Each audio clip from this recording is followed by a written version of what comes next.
মানে কি এসবের? ক্লাসে ওই মেয়েটার সাথে এভাবে হেসে হেসে কথা বলছিলি কেন? আরে ও তো আমার কাছে নোট চাইতে এসেছিল। নোট দিবি ভালো কথা, এভাবে হেসে হেসে কথা বলার কি দরকার ছিল? তুই জানিস না তোকে আমি কতটা ভালোবাসি? তোর সাথে অন্য কোনো মেয়েকে দেখলে আমার জেলাস ফিল হয়। নেক্সট টাইম কোনো মেয়ের সাথে যেন এভাবে হাসাহাসি করতে না দেখি।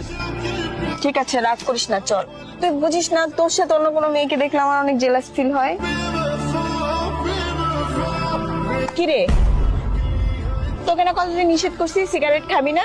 আজে বাজে জিনিসের পিছনে টাকা না নষ্ট করে সে টাকা দিয়ে আমাকে গোলাপ কিনে দিলেও তো পারিস। আচ্ছা ঠিক আছে, দেব। সরি রে, একটু লেট হয়ে গেল। ঠিক আছে, কিন্তু তোর অবস্থা এমন কেন? চুলগুলা দেখ কেমন, আর হাতে বস্তিদের মতো ব্রেসলেট পরছিস। খোলে সব।